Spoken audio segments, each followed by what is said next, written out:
When you think about things like your pension or an insurance policy, well, the companies behind them are doing more than just managing money. They're safeguarding a promise, a really, really big promise. We're talking about a promise to help pay for your retirement or to cover a massive loss, basically to secure your future. And the scale of this is just staggering. We're talking about trillions of dollars in commitments that stretch out for decades. So that brings us to the big question, right? How on earth do these massive institutions make sure that the money is actually there when it's needed? We're not talking about next year. We're talking 30, 40, maybe even 50 years down the line. It's honestly one of the biggest financial puzzles out there. And the answer isn't as simple as, oh, just invest well and hope for the best. No way. It's so much more structured than that. It all starts with a really rigorous, disciplined plan that's built on a foundation of core principles. So let's break down what that actually looks like. All right, here's our game plan. We're going to start with the two golden rules that are behind every single decision. Then we'll get into how you figure out what anything is even worth. After that, we'll look at how you actually build the portfolio, tackle the risks of going global, and finally, see how it's all one big, continuous balancing act. Okay, let's dive right in with the absolute bedrock of all this. These are the two golden rules that govern pretty much everything. So rule number one is all about safety. It basically says you have to choose investments that match up with the promises you've made. In the industry, they call these liabilities. You can think of them as all the future pension payments or insurance claims that have to be paid out. Now, only after you've satisfied that rule can you even think about rule number two.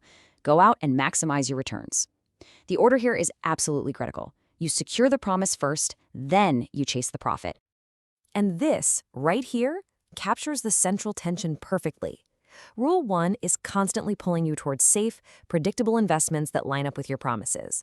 But Rule 2 is pushing you towards things with higher growth potential, which, you guessed it, almost always means taking on more risk. The entire art of this game is managing that constant tug-of-war. So before you can even think about building a portfolio, you have to figure out what any of this stuff is actually worth. This is where valuation models come into play, and we're going to look at a classic example. Okay, this is the dividend discount model. Now, I know it looks a little scary with all the letters, but the idea behind it is actually pretty simple. It's trying to figure out the value of a stock today, that's our V0, by basically guessing all of its future dividend payments. You take the last dividend paid, assume it's going to grow at some steady rate G forever, and then you use your required rate of return, I, to figure out what all that future cash is worth in today's money. It's a neat attempt to turn a messy, uncertain future into one clean number. But, and this is a big but, here's the catch. How in the world do you accurately predict a company's dividend growth forever? I mean, really? And how do you decide on the perfect rate of return you should expect? What looks so simple in a formula becomes this massive judgment call in the real world that makes the model incredibly tricky to get right. All right, with some idea of valuation in our back pocket, how do you actually build a portfolio? Let's look at the tools of the trade, and we'll start with something you can literally go out and touch: property. When you invest directly in property, you're buying so much more than just a building. You're buying a whole bundle of specific risks and opportunities. And while everyone screams, location, location, location, and yeah, that's key, other things can be just as important. The quality of your tenant, are they going to pay the rent? The structure of the lease, the age of the building. All of it plays a huge role in what that property is actually worth long term. See, investing directly gives you total control. You can literally change the asset by renovating it. But the downsides are pretty big. Properties are super expensive, and you can't just sell one overnight. That's why a lot of investors prefer indirect methods like pooled funds. These let you own a small piece of a huge diversified portfolio of properties without needing a giant pile of cash to get started. So how do these pooled funds even work? Well, a collective investment scheme, or CIS, is pretty simple. It just pools money from a bunch of investors to buy a big portfolio of assets. The value of your little piece of the pie, your unit, is just the total market value of everything the fund owns divided by how many units there are.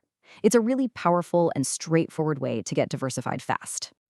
Okay, let's add another layer of complexity. In a world this connected, if you only invest in your home country, you're probably missing out on some huge opportunities. But looking abroad is kind of a double-edged sword. It comes with its own unique set of problems. The whole argument for investing overseas really boils down to two main things. First, it gives you a ticket to economies that might be growing way faster than your own.